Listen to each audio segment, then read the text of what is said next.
ব্যবসা বাণিজ্যের বিশ্লেষণ নিয়ে ডিবিসি নিউজের নিয়মিত আয়োজন ইসলামী ব্যাংক তালিখাতায় সবাইকে স্বাগত জানাচ্ছি। আমি রঞ্জন শুভ্র। বেশ কিছুদিন ধরেই চাপে অর্থনীতির নানা সূচক। আগামী অর্থ বছরের বাজেটে উচ্চ মূল্যস্ফীতির লাগাম টানা, রাজস্ব সংগ্রহের লক্ষ্যমাত্রা অর্জন, বৈষম্য কমানো, বিদ্যুৎ, গ্যাস ও সারে বকেয়া ভর্তুকি সামলানোর মতো বিষয়গুলোকে চ্যালেঞ্জ হিসেবেই দেখা হচ্ছে। বিশেষ করে নতুন বাজেটে ঘাটতি কমিয়ে মূল্যস্ফীতি নিয়ন্ত্রণ সহ সামষ্টিক অর্থনৈতিক স্থিতিশীলতা ফিরিয়ে আনার চেষ্টা থাকবে এমন প্রত্যাশা। বৃহস্পতিবার জাতীয় সংসদে অর্থমন্ত্রী 2024-25 অর্থ বছরের বাজেট প্রস্তাব করবেন। আলোচনা করব আসন্ন বাজেটের নানা দিক নিয়ে আজকে। তাই তালিকাতার বিষয়ে বাজেটের চ্যালেঞ্জ কি, আলোচনার জন্য আমাদের সাথে আজকে যুক্ত আছেন Dhaka chamber of commerce and ইন্ডাস্ট্রির সাবেক সভাপতি ব্যারিস্টার সামির সাত্তার, এবং আরও যুক্ত আছেন জনতা ব্যাংক লিমিটেডের সাবেক chairman doctor Jamal Uddin Ahmed, FCA। দুজনকেই স্বাগত আমাদের আজকের তালিকাতায়। আমরা বেশ কয়েকদিন ধরেই আসন্ন বাজেট নিয়ে আলোচনা করছি, কারণ অর্থনীতির জন্য এটি একটি গুরুত্বপূর্ণ বিষয়। আমি যদি শুরুতেই একটি প্রশ্ন দিয়ে দুজনের কাছেই যেতে চাই, আমি শুরুতে ডক্টর জামাল উদ্দিন আহমেদ আপনার কাছে যেতে চাই। একই প্রশ্ন নিয়ে আমি সামির সাত্তারের কাছেও যাব। ডক্টর জামাল উদ্দিন আহমেদ, আপনার কাছে আমার শুরুতে জানার যেটি থাকবে যে এইবারের বাজেট যেটি বলা হচ্ছে, আমরা একটা শুধু আমরা না, সারা বিশ্বে একটা অর্থনৈতিক অস্থির পরিস্থিতির মধ্যে দিয়ে যাচ্ছি। এই সময়ে আমাদের দেশেও সেটি দেখতে পাচ্ছি। মূল চ্যালেঞ্জগুলো কি হতে যাচ্ছে বাজেটের সামনে? নাম্বার ওয়ান চ্যালেঞ্জ হিসাবে মানুষে যেটা সবাই বলে যে ইনফ্লেশনটা, দ্রব্যমূল্যের যে ঊর্ধ্বগতি, এটা সর্ব সাধারণের জন্য এটা একটা ক্ষতিকর দিক। তো এটাকে একটা ইম্পর্টেন্ট চ্যালেঞ্জ হিসাবে নেওয়া হয়েছে। তারপরে হলো যে আপনার বাজেটের যে বাজেটটা যে তৈরি করবে, এখানে যে সাবসিডি দিবে, সেই সাবসিডির পরিমাণটা কোন কোন এরিয়াতে কিরকম থাকবে, এবং সেই বিষয়গুলো নিয়ে এটার জাস্টিফিকেশন, যেখানে আপনার ওয়ার্ল্ড ব্যাংক এবং আইএমএফ এর যে লোনের শর্ত অনুযায়ী সাবসিডি কমানো দরকার, কিন্তু এখনো দেশে যে অর্থনীতির যে মন্দা, সেই মন্দাটা এখনো কাটিয়ে ওঠেনি, যে কারণে এটা কন্টিনিউ করার পক্ষে অনেকেই এটা মত দিচ্ছেন যে সেখানে এটা নিয়ে ডিবেট আছে। বাট এটা একটা বিরাট দেশের যে গরিব, মধ্যবিত্ত, নিম্ন মধ্যবিত্ত, এদের ক্রয় ক্ষমতার উপরে একটা বিরাট চ্যালেঞ্জ হিসাবে আসছে।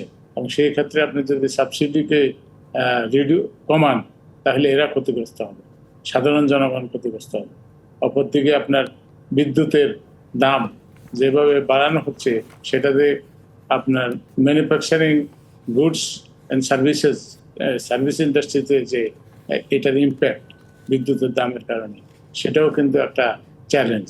তারপরে চ্যালেঞ্জ আছে আপনার আমাদের রিজার্ভ ম্যানেজমেন্টে আপনার যে কারেন্ট অ্যাকাউন্টের যে ব্যালেন্স, নেগেটিভ ব্যালেন্স যাচ্ছে। এই আপনার নেগেটিভ ব্যালেন্সকে ওভারকাম করার জন্য আপনার যে রেমিটেন্স, তারপরে ফরেন ডাইরেক্ট ইনভেস্টমেন্ট, এক্সপোর্ট, এই বিষয়গুলোও কিন্তু আপনার এখন একটা স্থবির অবস্থায় আছে। সেই ক্ষেত্রে এটাকে কিভাবে বৃদ্ধি করা যায়, তার জন্য আপনার ব্যবস্থা নিতে হবে। এটা কিন্তু অ্যানাদার চ্যালেঞ্জ, যেটা আপনার দেশের জন্য অতীব প্রয়োজনীয়। জি, আছে ব্যাংক ম্যানেজমেন্টের যে অস্থিরতা, ব্যাংকের যে লিকুইডিটি প্রবলেম, সেই লিকুইডিটি প্রবলেমের কারণে আপনার যে ইন্ডাস্ট্রিয়াল লোন গ্রোথের জন্য এটা একটা চ্যালেঞ্জ সেটিও একটা সংকট তৈরি করছে।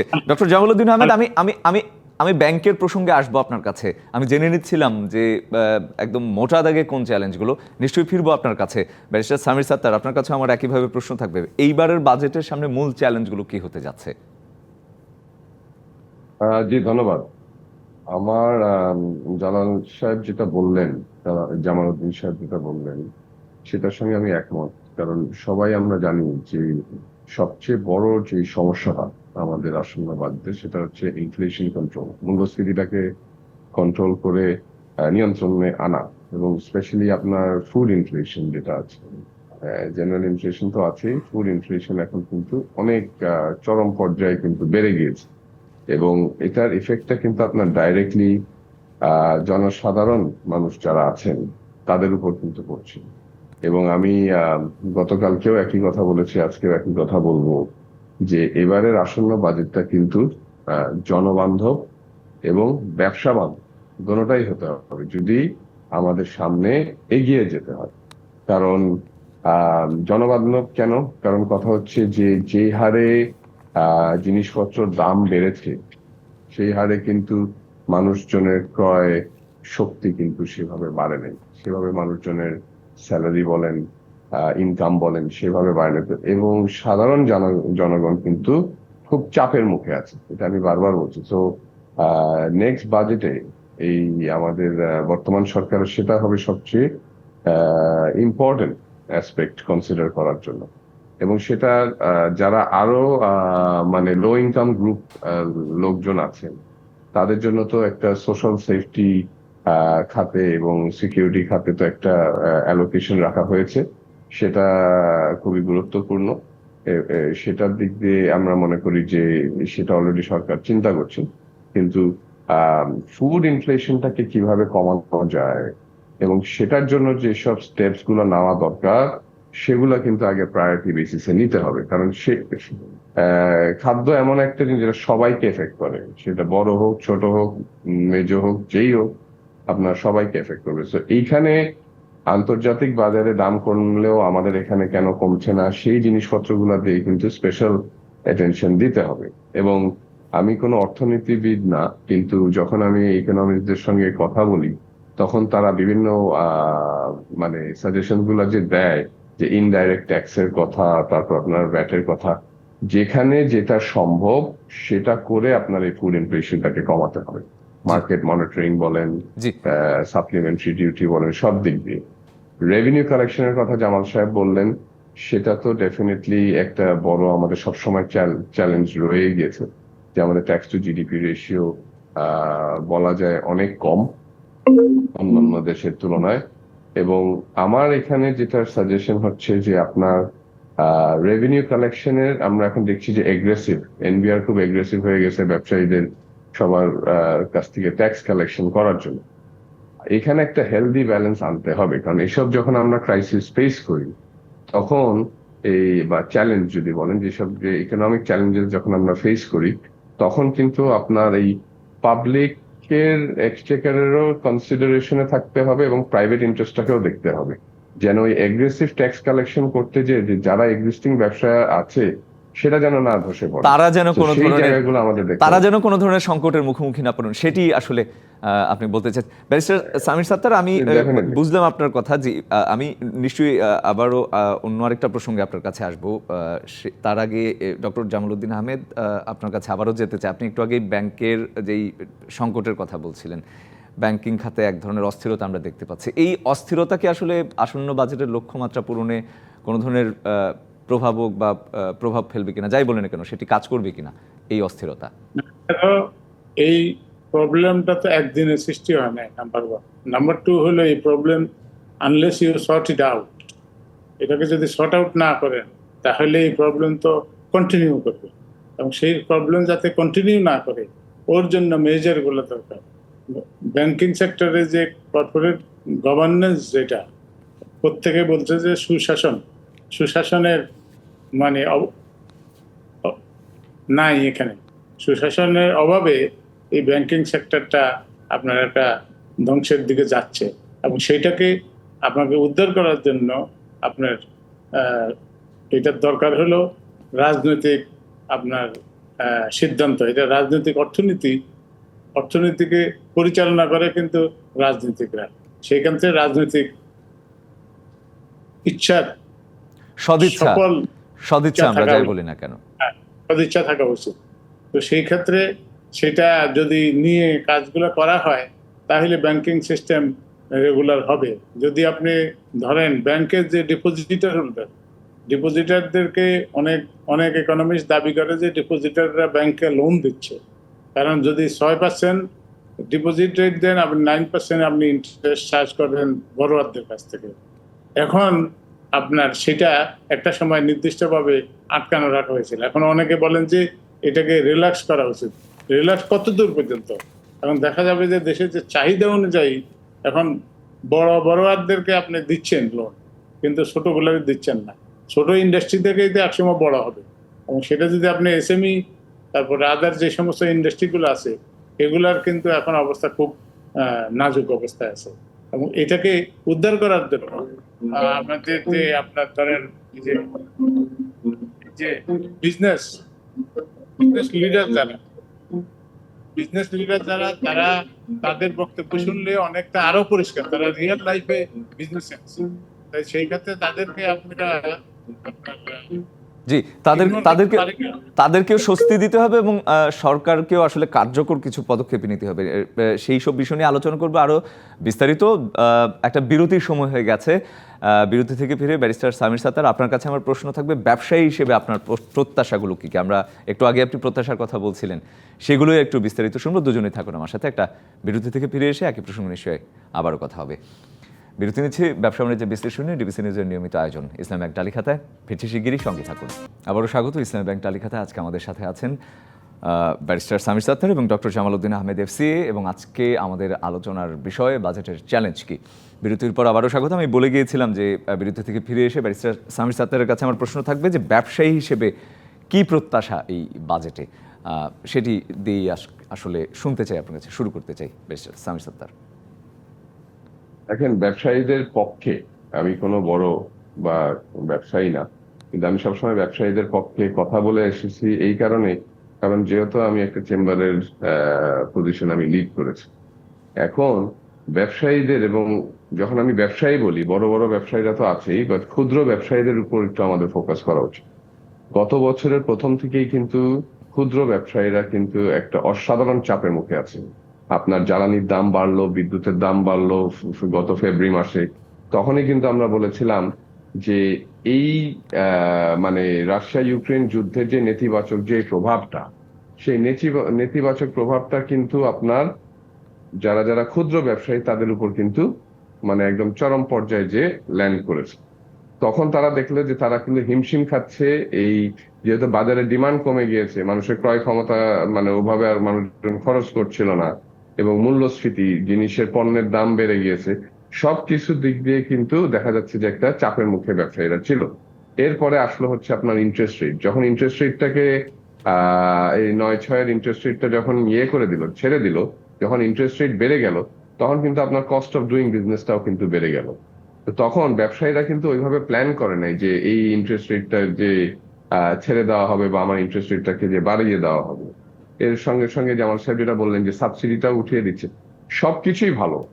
সেটা ইকোনমিক পার্সপেক্টিভ থেকে দেখলে লং টার্মের জন্য সবকিছু ভালো, কিন্তু আমার মূল কথা হচ্ছে যে লং টার্ম গোলটাকে অ্যাচিভ করার জন্য যেন কোনো শর্ট টার্ম ডিজাস্টার না হয়ে যায়, সেটা সরকারের লক্ষ্য রাখতে হবে। যে একটা ব্যালেন্স এবং একটা এডুকেটেড ওয়েতে আগানো, যেখানে প্রাইভেট ইন্টারেস্টটাও প্রোটেক্টেড থাকে বা অ্যাটলিস্ট করে, এবং সরকারের যেই রেভিনিউ কালেকশন বলেন বা সরকারের যে অন্যান্য টার্গেটস গুলো বলেন, সেগুলোও যেন পূরণ হয়। কিন্তু এটার জন্য আপনার ওই পাবলিক প্রাইভেট পার্টনারশিপটা দরকার। এটার জন্য আপনার দরকার হচ্ছে দুই পক্ষ বসে কিভাবে জিনিসটাকে এগিয়ে যেটি বলেছিলেন হেলদি ব্যালেন্স। অ্যাবসলিউটলি জি, হেলদি ব্যালেন্সটাকে রাখাটা হচ্ছে ভেরি ইম্পর্টেন্ট। জি, ধন্যবাদ আপনাকে ডক্টর জামাল উদ্দিন আহমেদ। এই সময়ে আসলে এসে এই বাজেট পেশ করা এবং সেই বাজেট পূরণে, লক্ষ্যমাত্রা পূরণে কতটা সফল হতে পারে, বা আসলে কোন জায়গাগুলোতে বেশি মনোযোগ দিতে হবে, পরামর্শের জায়গা আসলে আপনার কি থাকবে, সেটিও একটু যদি শুনে নিই। এখন আমাদের হিস্ট্রিতে 53 বছরে বাজেট কোনোদিন ফুললি বাস্তবায়ন করতে পারে। আমাদের যে রেভিনিউ সিস্টেমের যে রেভিনিউ কালেকশন সিস্টেম, এটা অত্যন্ত ওয়েক, এবং এটা 1922 সালের ইনকাম ট্যাক্স অ্যাক্ট ব্রিটিশরা তখন তৈরি করে দিয়েছিল। হোসেন মোহাম্মদ এরশাদ সাহেব যখন রাষ্ট্রপতি ছিলেন, তখন আপনার এটার একটা চেঞ্জ করছে 1984, বাট ভেরি স্মল, কোনো মানে মেজর চেঞ্জ হয় না। এবং সেই চেঞ্জগুলোকে স্বাধীন বাংলাদেশের যে এটা উপনিবেশিক আমলে লেখা এই আইন, সেই আইনকে এখনো কিন্তু আমাদের ক্যারি ফরওয়ার্ড করতেছে। ইনকাম ট্যাক্সের আইন লোক যেন বুঝে না, এবং সাধারণ লোকের বোধগম্য না। বিভিন্ন জায়গায় বিভিন্ন আপনার এটা একটা জটিল প্রসেস। সেই ক্ষেত্রে এটাকে চেঞ্জ করা উচিত। চেঞ্জ করে মানুষের আন্ডারস্ট্যান্ডেবল ল্যাঙ্গুয়েজে এটাকে সেট করা, সেটা কিন্তু 53 বছরও আমরা করতে পারি নাই, এখনো এটা চলছে। তার মানে কি, এবং ন্যাশনাল বোর্ড অফ রেভিনিউ যে চেয়ারম্যান, এটা আপনার অরিজিনালি যখন 1972 সালে রাষ্ট্রপতির অর্ডার 76 অনুযায়ী আপনার এনবিআর এর গঠন করা হয়, তখন কিন্তু আপনার গঠন করা যে 5 সদস্য বিশিষ্ট মেম্বার থাকবে। সেই মেম্বাররা আপনাদের তাদের থেকে সিনিয়র একজন হবে চেয়ার। এখন এটা পরবর্তী পর্যায়ে মিলিটারি গভর্নমেন্ট যখন আসে, তারপরে আপনার 1979-এ আপনার একটা অর্ডার হয় যে ন্যাশনাল বোর্ডে একটা ইন্টারনাল রিসোর্সেস ডিপার্টমেন্ট IRD একটা ক্রিয়েট করে, এটার একজন সচিব থাকবে। এই ডিপার্টমেন্টটা করার পরে সেপ্টেম্বর মাসে এসে বললো যে এনবিআর এর চেয়ারম্যান হবে, NBR internal resource department IRD সচিব হবে এনবিআর এর চেয়ারম্যান। তার মানে এটা ব্যুরোক্রেসি থেকে আসছে, জেনারেল অ্যাডমিনিস্ট্রেশন থেকে। আসার পর থেকে এই পর্যন্ত বাংলাদেশে এটা চলছে, যে কারণে আপনার এনবিআর এর এই দুরবস্থা বলে অনেকে দাবি করেন। এবং এখানে যদি পেশাদার লোকজনকে দিত, তারা 30-34 বছর পর মেম্বার হইয়া চাকরি করে BCS এ কোয়ালিফাই করে তারপরে সে মেম্বার হল পর্যন্ত উঠলো, কিন্তু he could not become a chairman. এবং তাকে চেয়ারম্যানের সুযোগ দিয়ে আপনি যদি বিমান বাহিনী চালানোর জন্য যদি সেনাবাহিনীর প্রধান যদি নিয়ে বিমান বাহিনী ম্যানেজমেন্টের জন্য দেন, অথবা বিমান বাহিনীর প্রধানকে সেনাবাহিনীতে দেন, তাহলে তো এটা হবে না। হবে না কারণে professionally he is not able to do this job, কারণ আসে আবার ওনার লার্নিং। ডক্টর জামালউদ্দিন আহমেদ, আমরা একদম শেষ দিকে চলে এসেছি। আমি যদি একদম সংক্ষেপে আপনার কাছে জানতে চাই যে এখন যেই আপনারা দুজনেই আমার সাথে একমত হয়েছেন যে উচ্চ মূল্যস্ফীতি সেটি একটি বড় বিষয়, এই সময়ে বাজেটে একদম সুনির্দিষ্টভাবে আসলে কি করা যেতে পারে এই মূল্যস্ফীতির লাগাম টেনে ধরতে কিছুটা হলেও? মূল্যস্ফীতির লাগাম টানতে হলে আপনাকে ধরেন সাবসিডির কথা অনেকে বলতেছে, সাবসিডি কমান, এটা কমানো যাবে। গরিব মানুষের জন্য আপনার এটা রাখতে হবে এবং এটা পারলে বাড়ান, বাট এটা ডিস্ট্রিবিউশন নিয়ে যাতে কোনো জালিয়াতি না হতে পারে। এটা তার ন্যাশনাল আইডি কে কানেক্ট করে মোবাইল ব্যাংকিং এর মাধ্যমে এই টাকাটা দেন, তাকে কিন্তু জিনিসপত্র দিতে গেলে এটা ডিস্ট্রিবিউশনের প্রবলেম হবে এবং যেটা বেনিফিশিয়ারি পাবে না।